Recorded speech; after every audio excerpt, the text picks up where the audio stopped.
Hello friends, welcome to the Exams Made Simple. So we are here with the top questions based on budget. तो जो union budget आया उस पर हमने कहा था कि जो एमसीक्यू फॉर्म में क्वेश्चंस होंगे बजट बेस्ड वो लेकर आएंगे। तो हेयर आर द क्वेश्चंस और इसमें आपका मैक्सिमम बजट कवर हो जाएगा, बिलीव मी। ज़्यादा से ज़्यादातर पार्ट जो है आपका बजट का 2019-20 का वो कवर हो जाएगा। Okay, so please do answer the question. So first question is which article provides for the annual financial statement? तो आपको पता होना चाहिए और नहीं पता है तो प्लीज़ याद रखिएगा that the word budget is not mentioned in the constitution. Budget word constitution में नहीं है और एनुअल फाइनेंशियल स्टेटमेंट यूज़ किया जाता है। तो कौन से आर्टिकल में दिया गया है? Options are A 108, B 111, C 112, D 117। Okay, second question is which of the following statements are true about AFS? So AFS is again annual financial statement. तो बताना है कौन सा स्टेटमेंट सही है। First, it distinguishes the expenditure on revenue account from the expenditure on other accounts. तो जो revenue account से होने वाला एक्सपेंडिचर है क्या उसको अलग से दिखाया जाता है बाकी एक्सपेंडिचर से। Second statement is the receipts and disbursements are shown under two parts. First, consolidated fund of India, second the contingency fund of India. तो जो रिसीट्स और डिसबर्समेंट्स है उनको दो हिस्सों में दिखाया जाता है, पहला कंसोलिडेटेड फंड, दूसरा contingency fund of India. Third statement is the receipts and revenue budget consist only of tax revenues. जो रेवेन्यू बजट रहता है उसमें जितनी रिसीट्स होती हैं वो केवल टैक्स रेवेन्यू वाली रहती हैं। And fourth statement is the expenditure which does not result in creation of assets for the government of India is treated as revenue expenditure. तो फोर्थ स्टेटमेंट ये कह रहा है कि रेवेन्यू एक्सपेंडिचर वो होता है जिससे कोई एसेट क्रिएट ना हो गवर्नमेंट ऑफ इंडिया के लिए। हो सकता है कि वो कोई इन्वेस्टमेंट हो या कोई इंफ्रास्ट्रक्चरल डेवलपमेंट हो, कोई एसेट यदि वो नहीं बना रहा है तो वो रेवेन्यू एक्सपेंडिचर होता है। So you have to tell me कि इनमें से करेक्ट ऑप्शन कौन सा है। A is 1, 2 and 3, B is 1 and 4, C is 1 and 3 और D is 3 and 4। Okay, now third question is which of the following statements is true. So फिर से आपको बताना है कि इनमें से कौन सा स्टेटमेंट सही है। Is the excess of government's revenue expenditure over revenue receipts constitute revenue deficit of government. तो रेवेन्यू डेफिसिट वो होता है जब जो मतलब रेवेन्यू एक्सपेंडिचर और रेवेन्यू रिसीट का डिफरेंस है। Second is the difference between the total expenditure of government and revenue and capital receipts constitute gross primary deficit. तो ये जो बी स्टेटमेंट है ये ग्रॉस प्राइमरी डेफिसिट की स्टेटमेंट पूछ रहा है कि क्या ये डिफरेंस होता है बिटवीन टोटल एक्सपेंडिचर और रिसीट्स का। ठीक है, रिसीट्स में आपके दो आ गए, रेवेन्यू और कैपिटल रिसीट्स, और कैपिटल रिसीट्स बोरोइंग वाले नहीं होने चाहिए। ठीक है, तो ये जो दो डिफरेंस आएगा एक्सपेंडिचर और रिसीट्स का, क्या वो ग्रॉस प्राइमरी डेफिसिट होता है। Third statement is gross fiscal deficit is gross primary deficit reduced by gross interest payments. तो ये कह रहा है कि ग्रॉस फिस्कल डेफिसिट जो होता है वो primary deficit minus interest payments होता है। और last option is all the statements are true. ठीक है, तो आपको बताना है कि इनमें से कौन सा सही है या फिर सारे सही हैं। Now fourth statement is which of the following statements are true about PM Kisan. तो बजट में एक स्कीम आई है पीएम किसान के बारे में, तो इनमें से कौन सा स्टेटमेंट सही है। पीएम किसान stands for Pradhan Mantri Kisan Samman Nidhi. Second statement is it extends direct income support at the rate of ₹6,000 per year to all farmer families. ठीक है, तो पहला है तो उसका फुल फॉर्म बताया हुआ है, तो क्या ये फुल फॉर्म सही है कि नहीं। सेकंड है कि जो डायरेक्ट इनकम सपोर्ट ये स्कीम देती है 6,000 का सारी फार्मर फैमिलीज़ को। थर्ड स्टेटमेंट है कि 2,000 रुपीज़ डायरेक्टली ट्रांसफ़र किए जाएंगे to bank accounts in 3 equal installments. ठीक है, तो आपको इनमें से करेक्ट ऑप्शन चुनना है, ओनली 1, 2 एंड 3, 1, 2 एंड 3 और 1 and 3। Fifth question is what is the purpose of राष्ट्रीय कामधेनु आयोग। तो राष्ट्रीय कामधेनु आयोग का पर्पस क्या है। So sorry for the spelling mistake over here. Okay, तो पहला स्टेटमेंट है to upscale sustainable genetic upgradation of cow resources. तो जो काऊ रिसोर्सेज हैं उनका जेनेटिक अपग्रेडेशन बढ़ाना। Second is to enhance production and productivity of cows. तो जो गाय होती हैं उनका प्रोडक्शन और उनकी प्रोडक्टिविटी को बढ़ाना। Third is to prevent cow slaughter and illegal trading of cow. और fourth is look after implementation of laws and welfare schemes for cow. ठीक है, तो इनमें से कौन कौन से स्टेटमेंट सही हैं? तो ऑप्शंस हैं only two, 1, 2 and 4, 1, 2 and 3, 1 and 2। ये मैं अभी स्पीड में बोलते जा रही हूँ, बट आप इसको पॉज करके और अच्छे से स्टेटमेंट को रीड कर सकते हैं। और जल्दीबाजी में प्लीज़ मत टिक कीजिएगा, because that PSC and other PCS exams are for, वो आपका वही देखते हैं कि आपकी अंडरस्टैंडिंग कितनी ज़्यादा स्ट्रांग है। तो इनको अच्छे से स्टेटमेंट्स को रीड कीजिएगा and then only answer. Sixth question is where is 22nd AIIMS being setup. तो एम सेटअप करने की बात की गई है 22nd की, तो कौन से स्टेट में किया जाना है? Options are A Sikkim, B Arunachal Pradesh, C Haryana और D Jharkhand. Seventh question is what are Pradhan Mantri Jan औषधि केंद्रास मेड फॉर। तो प्रधानमंत्री जन औषधि केंद्र की भी बात की गई थी बजट में, तो ये किस लिए बनाए गए हैं? पहला ऑप्शन है मेडिसिन को अफोर्डेबल प्राइसेस पे प्रोवाइड कराना। सेकंड है कार्डियक स्टेंट्स और नी इम्प्लांट्स को चीपर अवेलेबल कराना। सी है to connect with patients on digital platform and suggest about medicine constituents. तो पर्टिकुलर मेडिसिन में क्या क्या इंग्रेडिएंट्स, क्या कॉन्स्टिट्यूएंट होते हैं, उसके बारे में डिजिटल प्लेटफॉर्म पे कनेक्ट करके बताना। या डी है जेनेरिक मेडिसिन को क्रिएट करना। ओके, तो now the eighth question is welfare development board. तो वेलफेयर डेवलपमेंट बोर्ड सेटअप करने की बात की गई है, तो वो किसके लिए की गई है? First is women led development, B is minorities and backward classes, C is MSMEs और डी इज डी नोटिफाइड और नोमैडिक कम्युनिटीज। ठीक है, now ninth question is which of the following statements is true. So first is, वही आपको बताना है कौन सा सही है। पहला है Ujjwala Yojana is for giving free LPG connections to home makers. Ujjwala जो योजना है वो फ्री एलपीजी कनेक्शंस देने के लिए है। B is less than 70% of beneficiaries of PM Mudra Yojana are women. तो कुछ फैक्ट्स भी बताए गए थे यूनियन बजट में। तो बी स्टेटमेंट है कि क्या 70% से कम बेनिफिशियरीज जो पीएम मुद्रा योजना की हैं वो विमेन है। सी है PM Matru Vandana Yojana is to provide financial support to all mother's.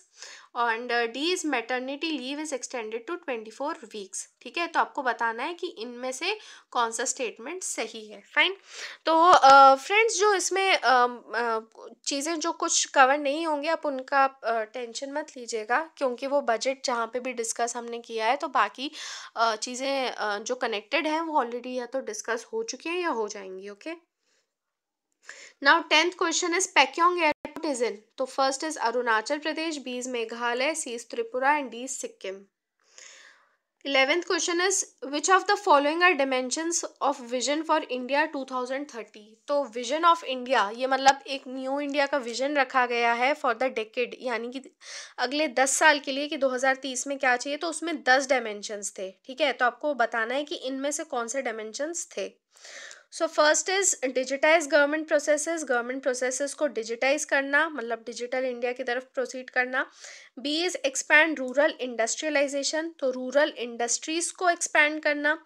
Third is produce food in organic way, यानी कि फूड क्रॉप्स वगैरह होते हैं उनको ऑर्गेनिक तरीके से प्रोड्यूस करना। Fourth is transport revolution with electric vehicles, यानी इलेक्ट्रिक व्हीकल्स का यूज़ करना, ट्रांसपोर्ट रेवोल्यूशन लेकर आना। ठीक है, and fifth is make India top producer in steel, यानी इंडिया को स्टील के सेक्टर में टॉप प्रोड्यूसर बनाना। So you have to select the correct option. So it is 1, 2 and 4, all of the above, 1, 2, 4 and 5 or 1, 2, 3 and 4. Okay. Now 12th question, according to Union Budget 2019 what is the coverage of rural sanitage। ठीक है, तो cleanliness के ऊपर कई चीज़ें discuss की गई थी, स्वच्छ भारत मिशन के ऊपर की गई थी, और 150th बर्थ एनिवर्सरी ईयर भी है। तो फाइनली अब कवरेज बताया गया था, तो कितना है आपको बताना है, 100%, 90%, 98% और 86%। 13th question is, in the 4 hours approach of government in banking reforms, it is banking, okay, which of the following is not included? तो 4 hour approach थी सरकार की बैंकिंग रिफॉर्म्स में, तो इनमें से कौन सा इंक्लूडेड नहीं है? A is restructure, B is recapitalize, C is resolution और D is recognition. 14th question is, what have been the government's initiatives with respect to trading across borders? तो गवर्नमेंट ने अपने पास्ट इनिशिएटिव्स भी discuss किए थे budget में तो इनमें से कौन सा इनिशिएटिव रहा है गवर्नमेंट का with respect to trading across borders, ठीक है, इंटरनेशनल ट्रेड से रिलेटेड क्या क्या लिए गए हैं? तो पहला ऑप्शन है customs duties on 36 capital goods abolished, तो कस्टम ड्यूटीज 36 गुड्स पे अबॉलिश की जा चुकी है. B is digitization of import and export transactions, तो क्या इम्पोर्ट और एक्सपोर्ट ट्रांजेक्शन्स का डिजिटाइजेशन हुआ है. C is RFID technology to improve logistics and D is all of the above. Now 15th question is, according to railway budget which of the following is not correct? ठीक है, यहाँ पे मैंने पूछा है कि कौन सा करेक्ट नहीं है. सो A is railway earnings from freight have been more than passenger earnings, ठीक है, तो जो गुड्स वगैरह लेके जाते हैं रेलवेज में वो फ्रेट अर्निंग्स में आता है, और पैसेंजर तो आप समझ सकते हैं जो हम नॉर्मल ट्रैवल करते हैं वो पैसेंजर अर्निंग्स में आता है. तो क्या रेलवे अर्निंग्स फ्रेट से ज़्यादा रही हैं as compare to passenger earnings? B is 2018-19 has been the safest year in railways history, तो क्या मतलब बजट में ये सारी चीज़ें थी, आपको मुझे बताना है कि इनमें से कौन सा करेक्ट नहीं है.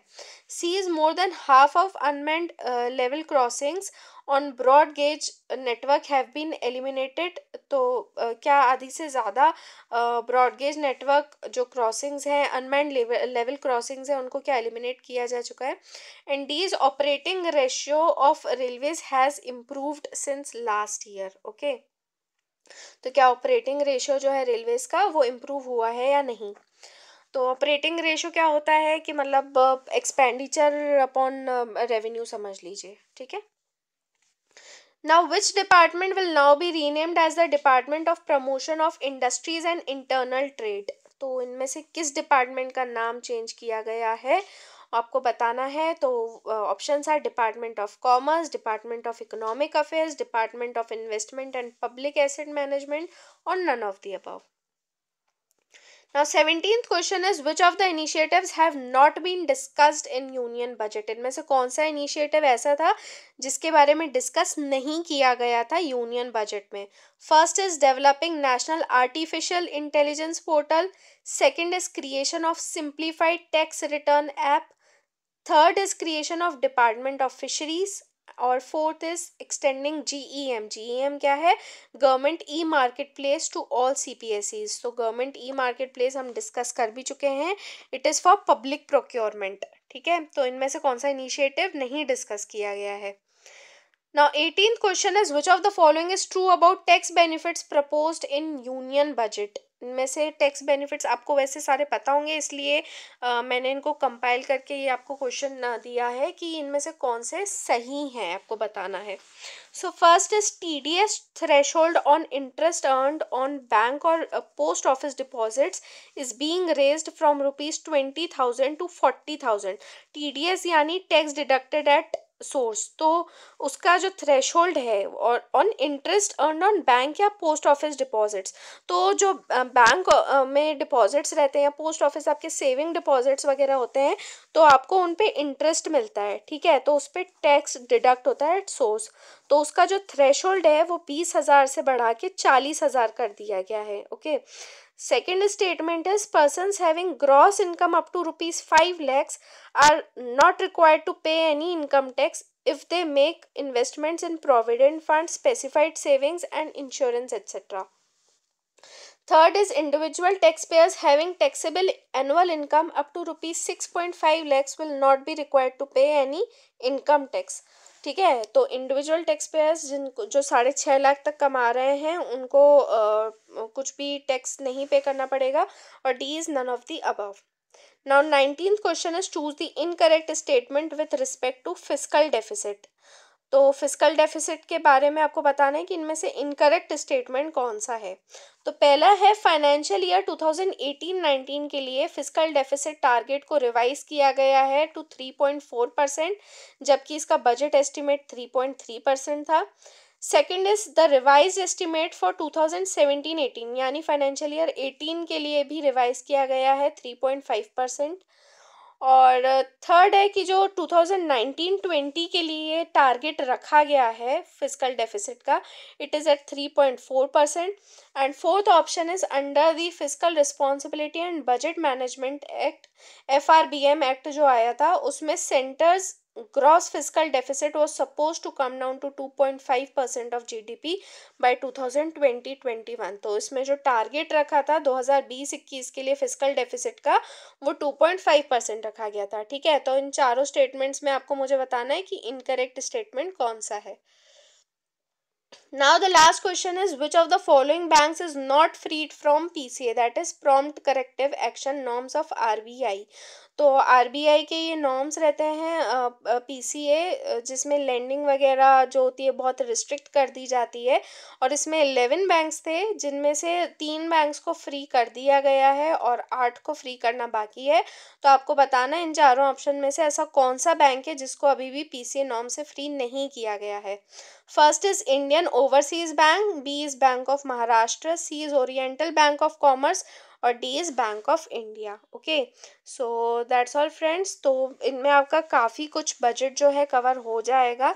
Okay, and please try to answer, और आप जितना आंसर करेंगे और इनको प्रॉपर स्टेटमेंट्स को पढ़ के, उतना ही ज़्यादा आपका बजट क्लियर हो जाएगा। Okay, so that's all for today friends, thank you and have a nice day.